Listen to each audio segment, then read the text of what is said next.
Assalamualaikum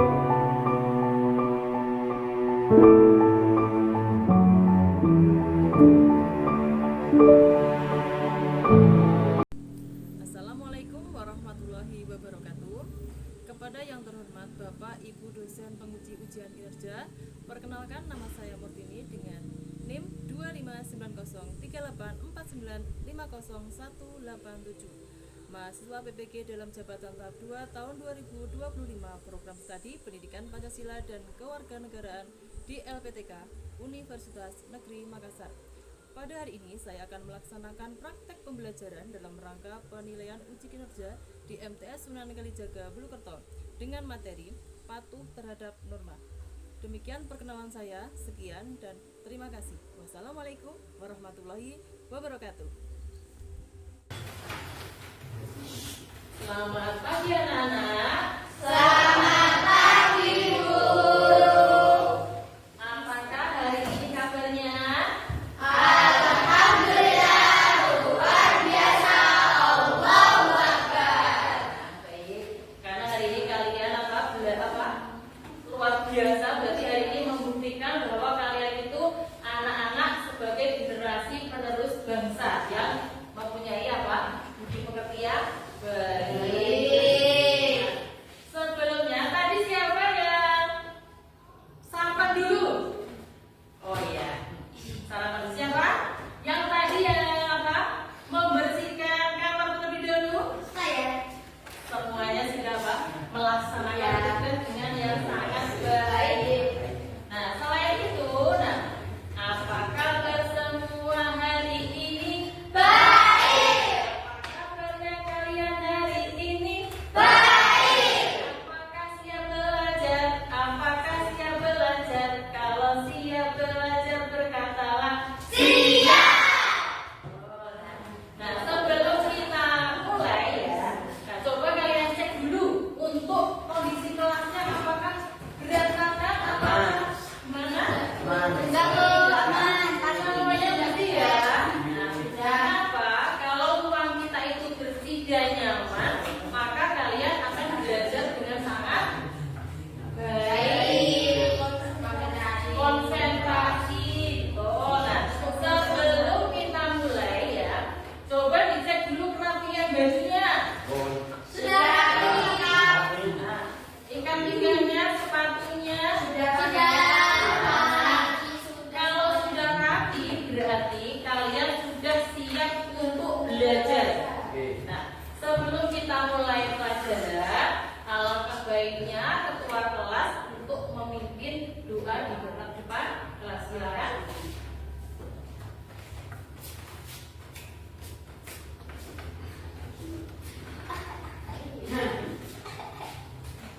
Tempat duduk siap gerak, berdoa mulai.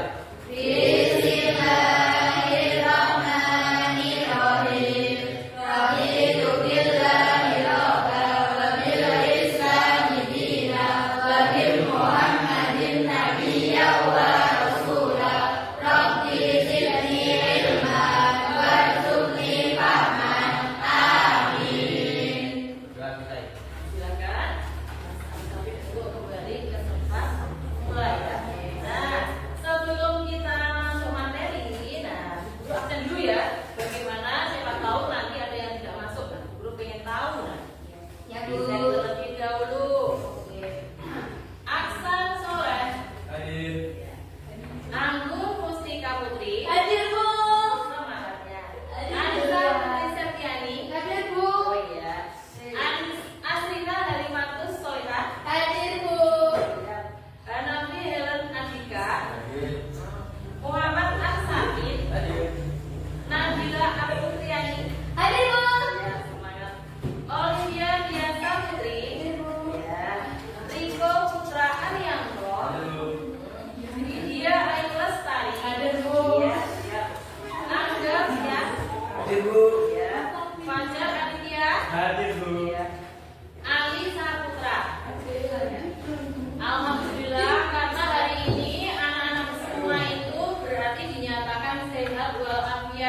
ada LCD proyektor ya. Berarti Ya. kita akan tetap lanjut untuk melanjutkan materi kita. Ya. Nah, kesepakatan kelas yang akan kita laksanakan yaitu kita sebelum masuk materi kita ada kesepakatan kelasnya dulu. Pasti apa? Tidak boleh ramai. Betul. Kelasnya tidak boleh ramai. Bagus. Apalagi? Tidak boleh berbincang saat dijelaskan. Nah, tidak boleh berbincang-bincang saat dijelaskan oleh ibu guru. Yang lain lagi? Tidak boleh makan. Tidak boleh makan. Makan. Harusnya ini ya suasananya Tenang. tenang. Nah, betul, nah betul. Nah, sekarang kita lanjutkan lagi. Nah, supaya ruang kelas itu tenang, berarti kalian diharapkan untuk apa? Disiplin. Iya. Disiplin ya. Iya. Disiplin. Nah, tujuan dari pembelajaran di sini yang pertama, peserta didik dapat menjelaskan pengertian norma dengan benar setelah membaca dan berdiskusi. Nah, jadi jika kalian ingin mengenal lebih banyak bagaimana norma, nah maka apa? Maka kalian harus berdiskusi. Dengan cara bagaimana berdiskusinya? Membuat kelompok. Nah, betul, membuat kelompok. Makanya hari ini Bu Guru apa? Siapkan kalian untuk berdiskusi membuat kelompok. Yang kedua, peserta didik dapat mengidentifikasikan jenis-jenis norma. Norma tadi ada 4. Jadi ada 4 norma. Jadi pengertiannya itu apa? Nah, apa yang kalian ketahui tentang norma kesopanan? Siapa yang tahu? Ayo, Mbak Solehah. Norma kesopanan apa? Norma kesopanan bisa terdiri dari aturan-aturan umum yang bersifat umum, seperti menghormati orang lain, tidak bersifat sombong atau arogan, serta tidak menggunakan bahasa yang kasar atau tidak sopan. Betul. Yang berikutnya, saatnya disiplin. Dengan adanya norma, maka masyarakat dan kalian semua itu diharapkan untuk menjadi manusia yang disiplin. Kenapa kita harus berdisiplin? Karena supaya tepat waktu. Contohnya, kalian pergi ke sekolah dengan tepat waktu, maka kalian tidak akan terkena Hukuman. betul. Jika kalian terlambat ke sekolah, maka otomatis akan terkena Hukuman. Nah, berikutnya, mengapa kita harus patuh? Kenapa kita harus patuh? Supaya kita tidak terkena sanksi. Kalau orang yang tidak patuh, maka akan terkena sanksi. Yang berikutnya lagi, membangun masyarakat yang tertib. Jadi dengan adanya norma, kita akan membangun masyarakat yang tertib, baik itu di sekolah, masyarakat, dan bahkan bangsa dan negara. Jadi dengan adanya kita bertertib, maka akan menciptakan suasana yang kondusif. Berikutnya lagi ya. Ya. Patuh terhadap norma. Nah, ini ya. Ini merupakan materi kita, patuh terhadap norma.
mereka untuk mencari pekerjaan.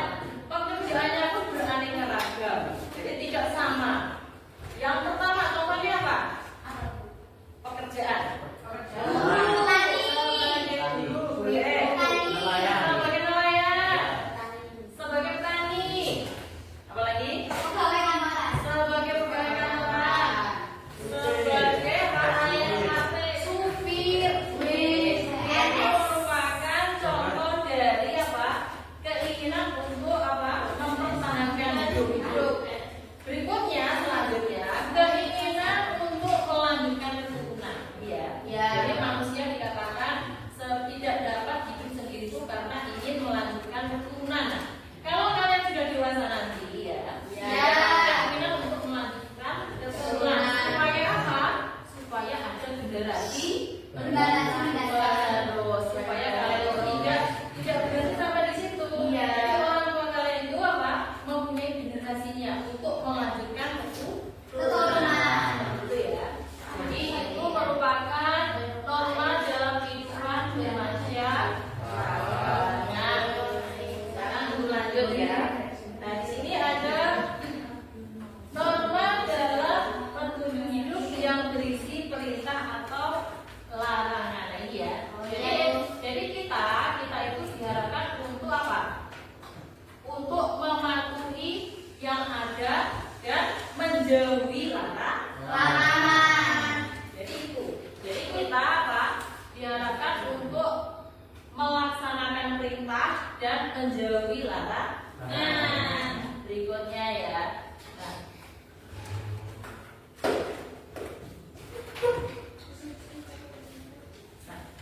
Sebelum kita lanjut materi, kita akan tepuk jari satu dulu.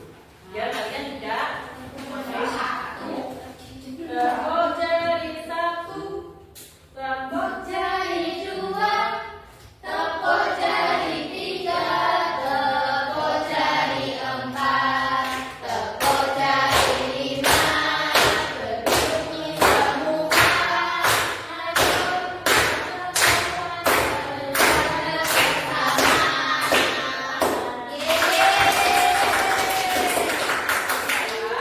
hari ini kita sudah masuk pada materi sesi pertama.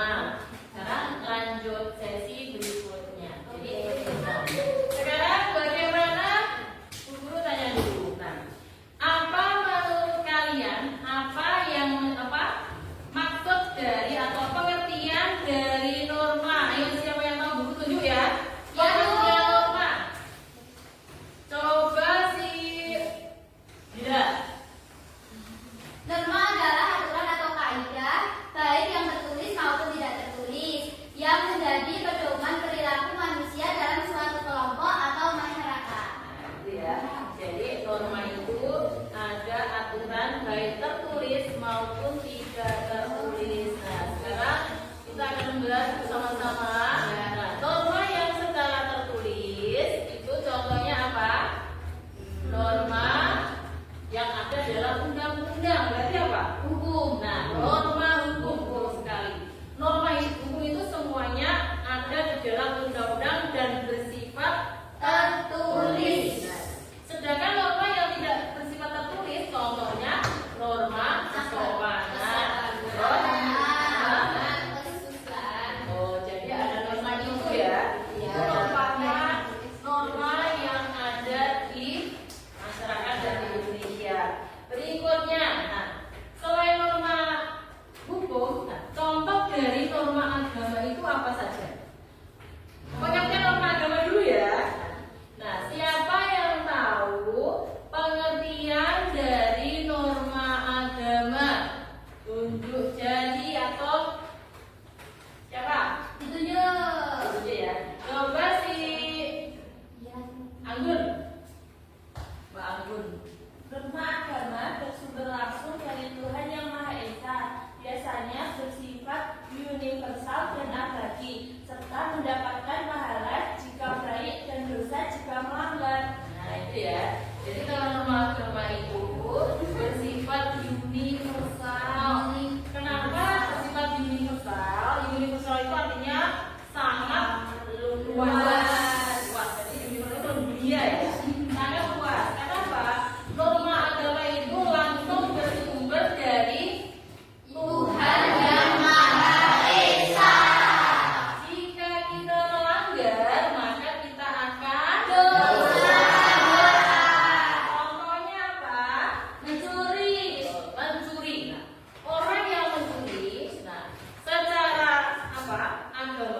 berdosa, tetapi secara dengan teman ya itu tidak kelihatan dosanya ya. Iya. Dosanya itu akan ia peroleh di gitu ya. Akan mereka peroleh di akhirat. Lanjut ya. Nah, selain itu, selain norma agama, norma apa? Norma kesopanan. Siapa yang tahu pengertian norma kesusilaan? Coba sakin. Norma kesusilaan apa? Norma kesusilaan bersumber dari hati nurani manusia, mengacu pada nilai-nilai kemanusiaan dan moralitas, memberikan panduan tentang perilaku baik dan buruk, dan dikenakan sanksi internal seperti rasa bersalah, penyesalan, serta rasa malu bagi penyelenggaranya. Nah, itu merupakan pengertian norma kesusilaan. Nah, norma kesusilaan itu biasanya apa? Akan merasa malu. Contohnya ya, contohnya apa? Contohnya jika apa? Dikucilkan, misalnya hari Minggu biasanya mengadakan gotong royong membersihkan lingkungan. Tapi ada satu warga yang tidak mau membersihkan lingkungan. Secara otomatis, maka apa? Warga yang lain akan mengucilkan warga yang tidak mematuhi aturan yang ada. Nah, itu merupakan contoh dari norma kesusilaan ya. Nah, aturan atau ketentuan yang mengikat kelompok di masyarakat dipakai sebagai panduan tatanan dan kendalian tingkah laku yang sesuai dan diterima oleh masyarakat. Itu normanya. Yuk. Nah, coba kita semangat dulu ya. Nah, pokoknya hari ini kita harus belajar lebih semangat. Coba kelompok 1, kelompok 2, kelompok 3, kelompok tenang. Nah, ya semangat ya. Nah, biar semangat, kita kasih uang. Coba, Bu Guru tanya, karena dia tidak mau jawab. Apa yang dimaksud dengan norma agama? Coba. Norma agama yuk. Bersumber langsung dari Tuhan Yang Maha Esa, bersifat universal dan abadi, serta membagi pahala jika baik dan dosa jika melanggar. Nah itu ya, itu norma agama. Nah itu Lagi di sebuah perempatan jalan, rambu lalu lintas berwarna merah. Jadi ya. Kemudian seorang pengendara sepeda motor menerobos lampu merah karena terburu-buru. Apa norma yang dilanggar oleh pengendara tersebut? Nah ini kalian kerjakan di yang masing-masing ya. Oke. Ya. Jelaskan ke konsekuensi yang mungkin terjadi jika banyak orang melakukan hal yang sama. Bagaimana sikap pengendara yang baik dalam situasi ini? Nah, kalian memahami. Nah, kemudian kalian tuangkan di dalam sebuah diskusi kelompok. Iya. Kalian tulis unek-unek atau ekspresi kalian ya. tidak boleh Karena silakan tulis apa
juga di penjara kalau mencelakai orang lain. Nah, pertanyaan yang bagus. Ada pertanyaan?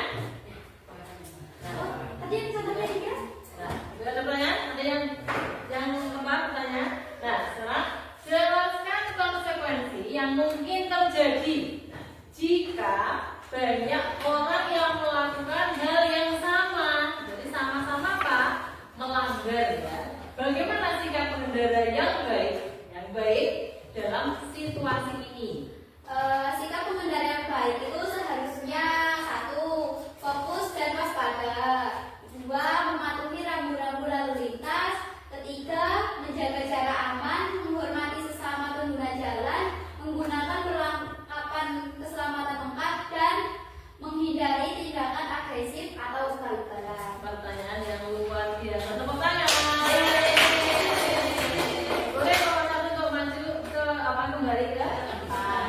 Nah, ini merupakan contoh dari studi kasus ya. Jadi yang namanya studi kasus itu tidak hanya satu saja, tetapi ada beberapa macam studi kasus. Nah, selain itu, selain dipidana, orang yang melanggar rambu-rambu lalu lintas itu mereka juga akan apa? Membahayakan dirinya sendiri karena mereka melanggar lampu merah. Kalau merah itu artinya apa? Berhenti. Nah, kalau berhenti, semua pengendara itu juga harus berhenti. Karena apa?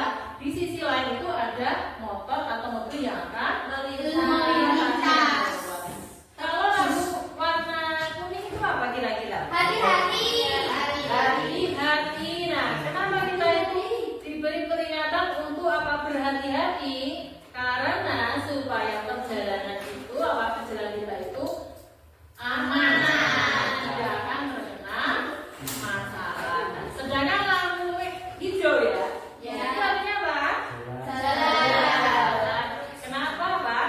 Waktu lampu hijau itu kita harus berjalan, bukannya malah berhenti. Kalau berhenti, nah itu nanti juga akan melanggar rambu-rambu lalu lintas. Baik, nah sekarang yang kedua, guru tanya dulu. Kira-kira bagaimana cara kita untuk apa? Mensikapi orang-orang yang menyalahi aturan. Sikap kalian bagaimana? Memberitahu.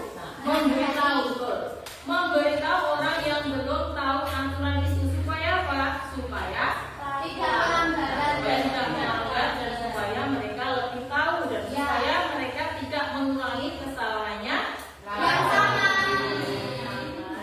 Itu merupakan contoh dari studi kasus. Nah, sekarang perlu lanjutkan ya. Lanjutkan. Biar hari ini pelajaran kita itu tidak merasa jenuh ya. Jadi kita ice breathing dulu. Jadi ya. Biar kita apa? Ada semangatnya untuk mengenal lebih jauh bagaimana norma-norma yang ada di Indonesia.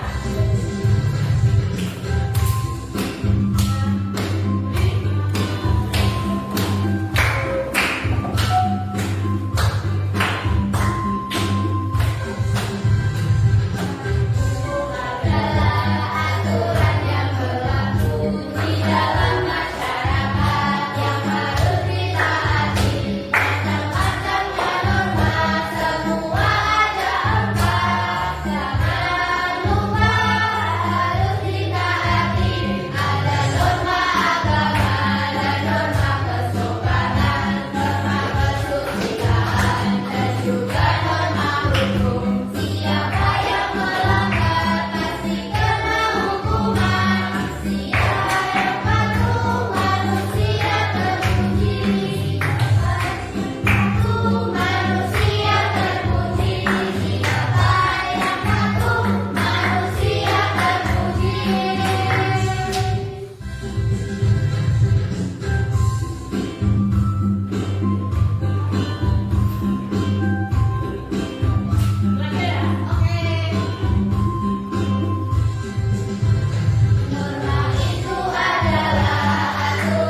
Semakin hari sudah. Itu caranya generasinya harus bagaimana? Harus belajar. Harus belajar dengan sungguh-sungguh. Ya, biar bisa Yang lain?